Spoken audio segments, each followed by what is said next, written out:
Shalom,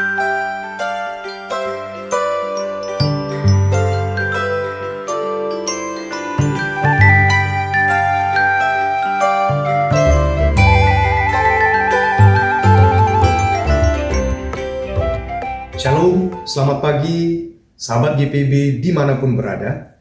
Senang rasanya jumpa lagi dalam program Morning Call GPIB. Dan kali ini bersama saya, Pendeta Hendra Purba dari GPIB Bukit Zaitun, Surabaya. Sebelum kita beraktivitas hari ini, kita akan mengawalinya dengan firman Tuhan. Mari kita berdoa. Ya Tuhan, kami bersyukur. Pada pagi hari ini kami boleh bangun dalam keadaan yang baik. Dan sebelum lebih lanjut kami melaksanakan rutinitas kami mau mendasarinya dengan kebenaran firman-Mu. Urapilah kami dengan kuasa Roh Kudus-Mu. Ampunilah akan segala dosa dan kesalahan kami, agar kami dilayakkan menjadi pendengar dan juga menjadi pelaku firman. Amin. Bacaan Alkitab pada pagi ini diambil dari kitab Yosua pasal 5 ayat 1-12 yang menyatakan demikian. Sunatan dan Paskah di Gilgal. Ketika semua raja orang Amori di sebelah barat sungai Yordan dan semua raja orang Kanaan di tepi laut mendengar bahwa Tuhan telah mengeringkan sungai Yordan di depan orang Israel, sehingga mereka dapat menyeberang, ciutlah hati mereka dan hilanglah semangat mereka menghadapi orang Israel. Pada waktu itu Tuhan berfirman kepada Yosua, "Buatlah pisau-pisau dari batu dan adakan sunatan lagi bagi orang Israel." Lalu Yosua membuat pisau-pisau dari batu dan menyunat orang Israel di bukit Arawot. Inilah alasannya mengapa Yosua menyunat mereka. Semua orang yang keluar dari Mesir, yakni semua laki-laki yang menjadi prajurit, telah mati dalam perjalanan di padang gurun setelah mereka keluar dari Mesir. Sebab semua orang yang keluar dari sana telah disunat, tetapi semua orang yang lahir dalam perjalanan di padang gurun sejak keluar dari Mesir belum disunat. Selama 40 tahun orang Israel berjalan di padang gurun, sampai binasa seluruh prajurit di antara bangsa itu yang keluar dari Mesir, karena mereka tidak mau mendengarkan firman Tuhan. Mengenai mereka, Tuhan telah bersumpah bahwa mereka tidak akan melihat negeri yang dijanjikan Tuhan dengan bersumpah kepada nenek moyang mereka untuk diberikan kepada kita, suatu negeri yang berlimpah susu dan madunya. Yosua menyunat anak-anak mereka yang telah diberikan Tuhan sebagai pengganti mereka. Mereka masih berkulup karena mereka belum disunat dalam perjalanan. Setelah seluruh bangsa itu selesai disunat, mereka tinggal di tempat masing-masing di perkemahan itu sampai mereka sembuh. Tuhan berfirman kepada Yosua, "Hari ini aku telah menyingkirkan darimu celah dari Mesir." Itulah sebabnya nama tempat itu disebut Gilgal sampai hari ini. Ketika berkemah di Gilgal, orang Israel merayakan Paskah pada tanggal 14 bulan itu, pada waktu petang di dataran Yeriko. Sehari sesudah Paskah, tepat pada hari itu, mereka makan roti tidak beragi dan gandum panggang, hasil bumi dari negeri itu. Lalu mana berhenti turun pada hari itu, ketika mereka makan hasil bumi dari negeri itu. Tidak ada lagi mana bagi orang Israel. Pada tahun itu, mereka makan hasil bumi Kanaan. Demikianlah pembacaan Alkitab. Terpujilah Tuhan kita Yesus Kristus. Haleluya. Sahabat GPIB yang terkasih, setelah menyeberangi sungai Yordan, sesungguhnya umat Israel telah berada di daratan Kanaan, walau musuh belum ditaklukkan. Dan di tanah Kanaan itu, persisnya di Gilgal, ada perintah yang disampaikan Tuhan untuk dilakukan kembali setelah 40 tahun lamanya tidak terjadi, yakni sunat. sunat lagi, atau dalam TB1 dibilang sunat untuk kedua kali, bukan berarti yang sudah disunat harus disunat lagi, bukan. Sebab semua orang yang keluar dari Mesir sampai saat itu telah mati, kecuali Yosua dan Kaleb. Selebihnya, mereka yang berada di Gilgal pada waktu itu adalah generasi baru yang lahir di padang gurun, dan karena itu mereka belum disunat. Lalu ada pertanyaan, bukankah amat berisiko disunat secara massal seperti itu? Karena proses sunat sampai kesembuhan tentu membutuhkan waktu yang cukup lama. Dan ini bisa saja ketika musuh tahu dijadikan sebagai kesempatan untuk menyerang Israel.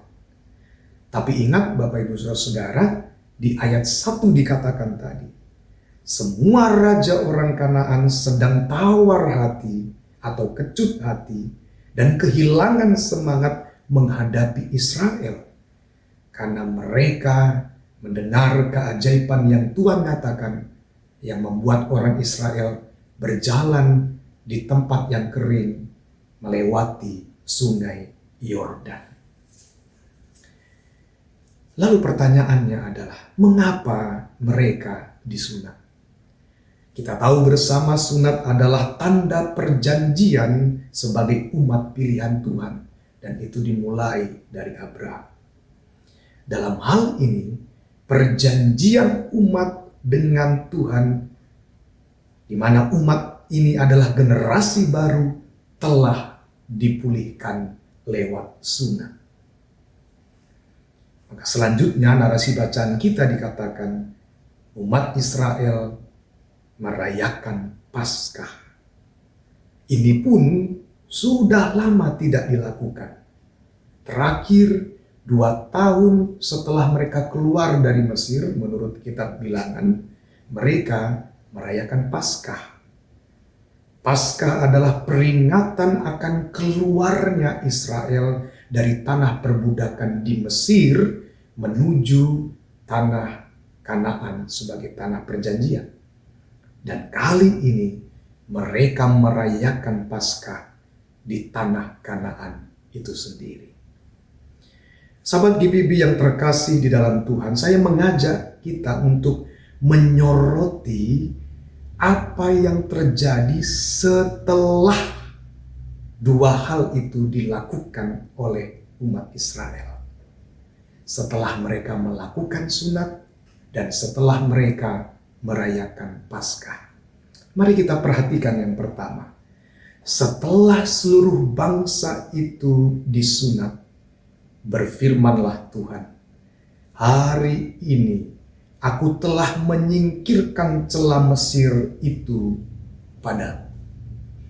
Apa maksudnya? Kalau kita merujuk pada Ulangan 9 ayat 28 dikatakan, supaya negeri dari mana engkau membawa kami keluar jangan berkata, sebab Tuhan tidak dapat membawa mereka masuk ke negeri yang dijanjikan kepada mereka. Ia akan membawa mereka keluar untuk membunuh mereka di padang gurun.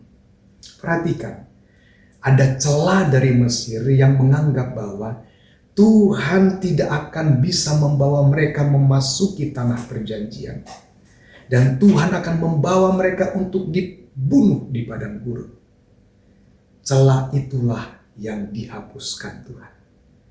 Sebab nyatanya mereka sudah menginjakkan kaki di tanah Kanaan, walaupun kemudian ada perjuangan baru lagi yang akan dihadapi.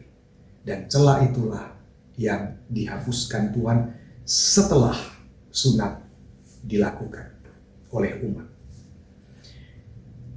Yang kedua, kita perhatikan setelah merayakan Paskah, yang terjadi adalah umat Israel tidak makan roti mana lagi, tapi makan dari hasil tanah Kanaan. Mana memang tidak ada lagi, tetapi ada gandum untuk membuat roti.